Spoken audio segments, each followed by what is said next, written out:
Okay, so here we go. So walk us through. So how does this thing less than twice? Because just for people that are watching us, right?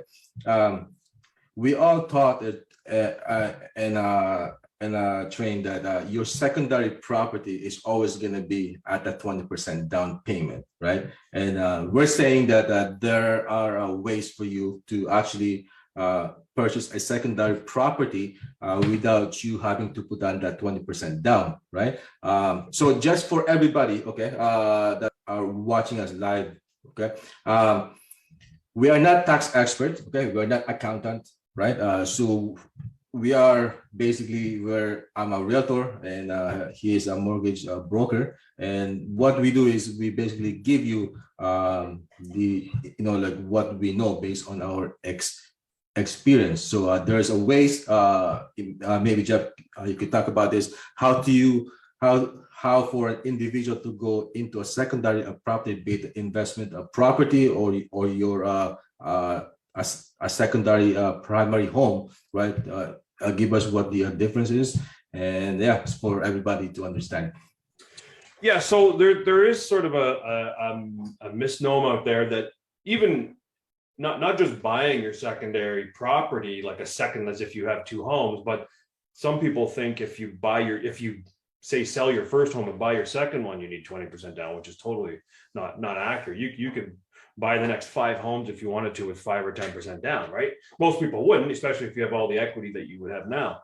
But so let's say just specifically with the whole secondary home product. So this product is really designed for you to purchase a home, let's say for a family member, right? For your son or daughter that's going away to university, for example.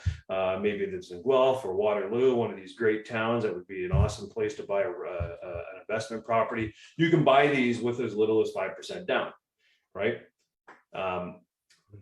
That is so here's what I want to come in this, and maybe you could help me on this. If your intention is to buy your secondary property as part of your investment portfolio or your property, then you probably are going to need to go to a 20% down. Am I correct? Technically speaking, if you're purchasing a house with the intention of renting it on day one, and that's what your application states, that you're renting it, then you would need 20% down.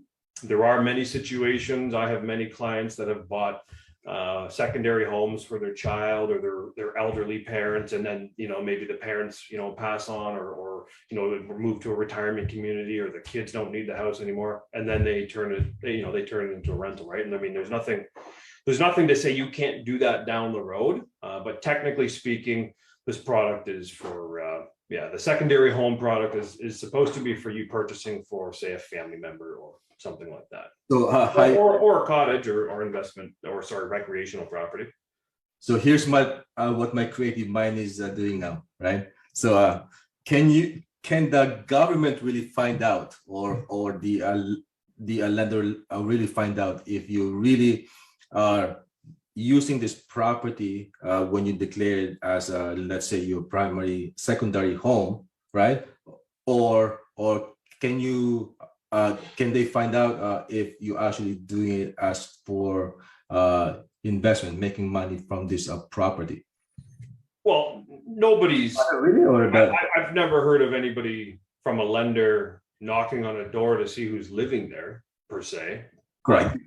But when you close that mortgage, you will be stating a declaration that it's owner occupied or secondary home, right? So there is there's I don't want to say a gray area, but I know what you're saying, and the product is obviously used for a variation of different avenues for purchasing a second home, right? But like I said, even if you bought that house for your child or your parent, or for your own secondary home, for if you want a second home somewhere, there's nothing to say. I mean, you can change your mind down the road if if that's what happens, right? So And that's what I want to emphasize to people that are watching us, right? That we're not saying that you should go and you should buy a property, a secondary property for 5% down, right?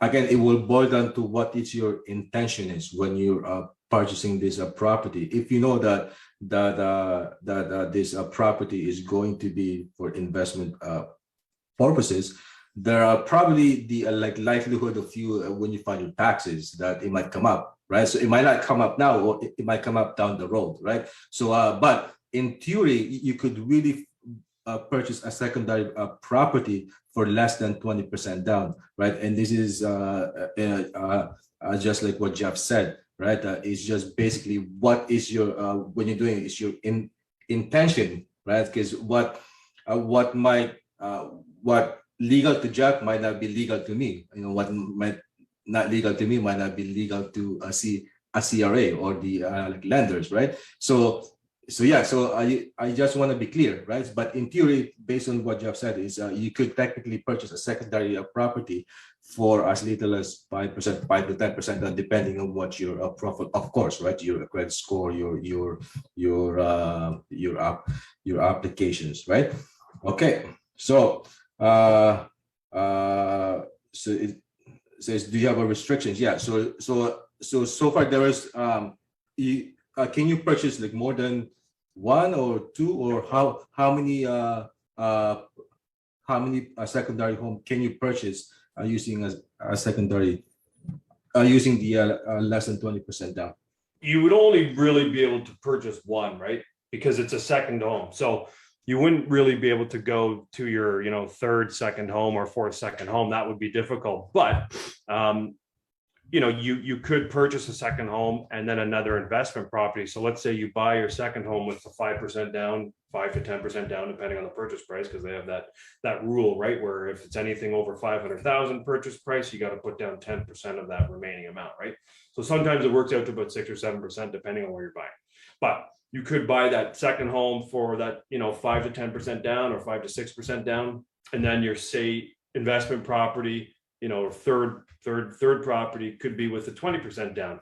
And if we're talking about people who have, the equity that we're all fortunate enough to have who are homeowners right now, you're going to have probably enough funds in a lot of cases with the equity you have to purchase potentially multiple properties, right? So you can buy multiple properties. You can buy 4 or 5 up to 6 properties with some lenders. So there was a question says that from Robert, says this is only eligible for direct family members, right?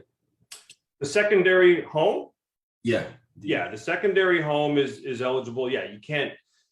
Technically, the lenders are not going to allow you to buy a second home for a buddy, right? Like they would not agree or approve that. But for an immediate or family member like your parents or your an aunt and uncle or your children, that type of thing would be a reasonable second home.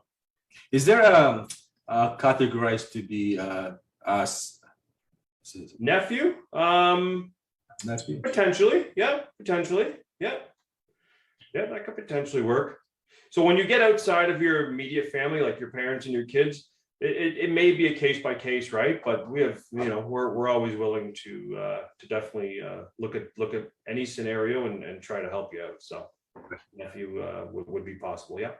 Is there a difference between a secondary, a cottage home, as supposed to be a secondary, let's say a single family? The way I kind of look at it was, if let's say, for example, if I own a property which is a detached home, right, and I declare that this is going to be my I'm going to be a secondary home, which is and I'm gonna buy something less than what I have. Won't the lender like really take a look at it, like, are you sure this is really you're gonna occupy this property knowing that you're living in a $1 million house? Yeah. And buy yourself a $300,000 condo?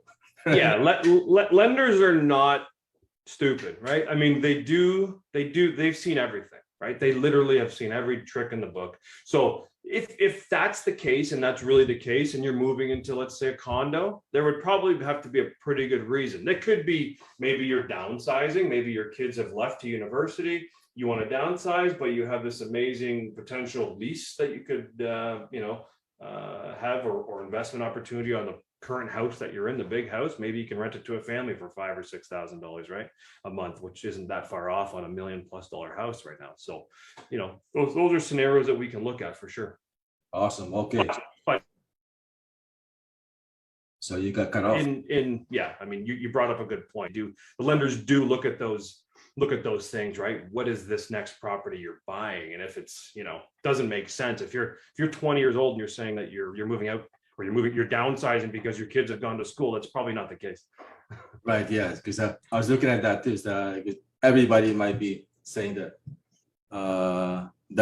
yes, I'm going to start buying this bunch of condominiums. Sure. Yeah.